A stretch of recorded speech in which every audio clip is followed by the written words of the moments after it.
Hello, good morning. Could you all hear me? Yes, excellent.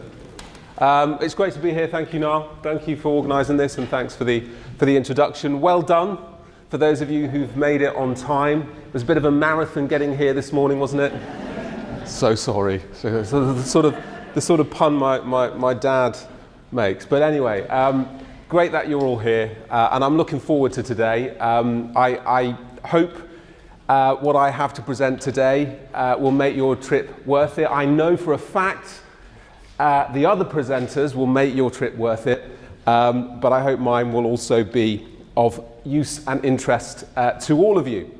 Now, before I get on with my presentation, I'd just like to say just a few words about me and who I am and my background and so on and so forth. So, my name's James Davies. My doctorate was in medical and social anthropology, focusing on mental health, and I've trained as a psychotherapist, an adult psychotherapist, and indeed practiced as a therapist in different organisations such as the NHS and also for the organisation Mind.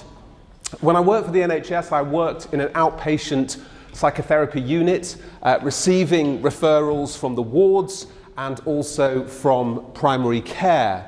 And it was while working in that setting that I started to become quite concerned with some of the more traditional forms of psychiatric intervention and practice that I was witness to.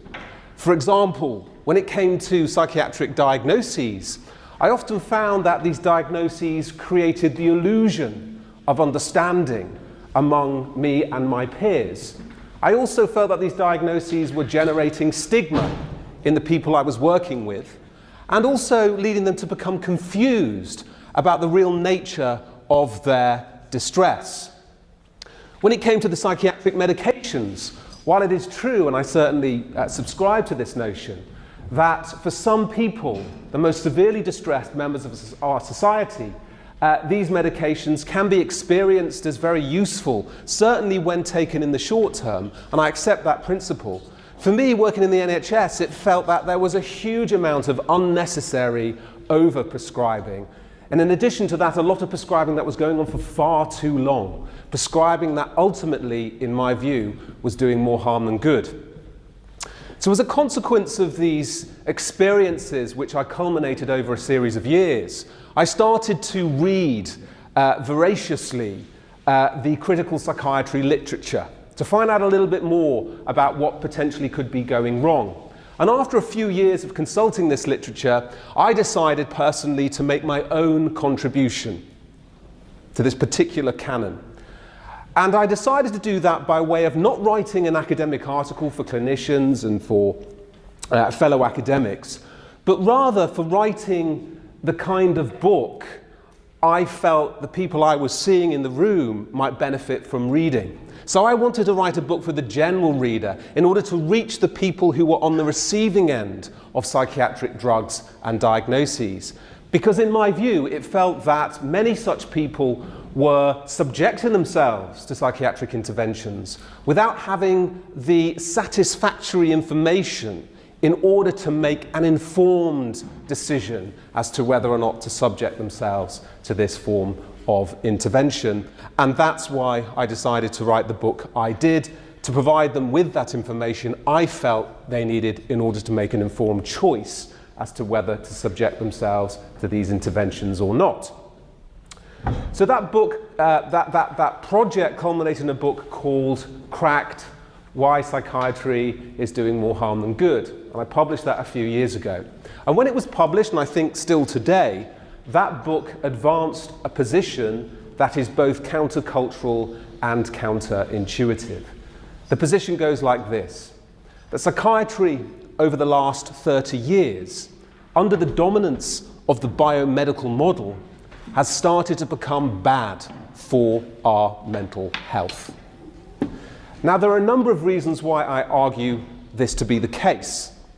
I'm just going to focus on two quickly before focusing on one in particular in the first part of my lecture today.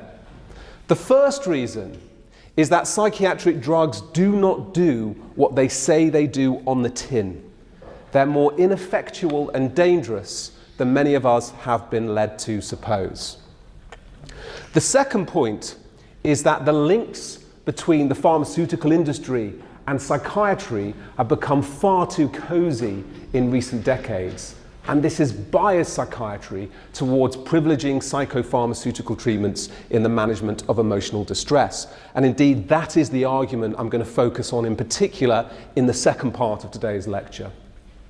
The final point I want to make, and this is the one I'm going to focus on in the first part of today's lecture, is that psychiatry has wrongly medicalized more and more people in contemporary society. So apparently 1 in 4 of us now suffers from a mental health disorder in any given year. And I'm going to argue that this figure is so startlingly high because psychiatry has simply renamed more and more of our natural and normal, albeit painful human experiences as indicating psychiatric disorders that oftentimes require some kind of psychiatric drug. So in effect, by reclassifying painful normality as psychiatric abnormality, we have created the illusion of a psychiatric epidemic. Now, I'm not suggesting here that the suffering itself is illusory. No, that is absolutely real. It demands attention and it demands care. What I'm contesting is the notion that this suffering is psychiatric in nature. Okay. So, what is at the heart of this illusion? Well, I'm going to argue today that at the heart of this illusion sits a book called the DSM, the Diagnostic and Statistical Manual of Mental Disorders, the book that includes all of the mental disorders that psychiatry believes to exist. Now, there are many interesting things about this book, but one in particular that stands out for me is that this book has expanded at a faster rate than almost any other medical manual in history. So, for example, in the early 1960s, this book included around 100 disorders, whereas today it includes around 370. So what is going on? Well, that's the question I set out to answer in part of the book I was writing, but I encountered an immediate problem, and it was this. There was very little documentary evidence chartering the processes that the committees who wrote DSM followed when they put that manual together. So I quickly realized, if I were to write some kind of reconstruction of events, then I would have to go and speak to the people who wrote DSM. And that's what I did. I started with someone called Dr. Robert Spitzer, who's now generally regarded to be the most influential psychiatrist of the 20th century because he was chairperson of DSM-3, published in 1980. He headed of a team of around 9 people, which was called the task force, remember that phrase, the task force, who wrote and put that manual together. Now, the reason I'm going to start with DSM-3 today, and by the way, there have been 5 editions of DSM over its history, the most recent being DSM-5, published in May 2013. But the reason I'm going to start with DSM-3 is because by far it is the most important edition in the manual's history for the following reasons. It established the modern diagnostic system under which we still operate today. So we call it the checklist system. If you experience this number of symptoms for this amount of time, then you warrant this diagnosis, right? That checklist system was created in DSM-3. Number 2, DSM-3 introduced 80 brand new mental disorders, many of the household name disorders with which you may be familiar. Disorders like attention deficit disorder, or post-traumatic stress disorder, or major depression, etc., and so forth. And finally, DSM-3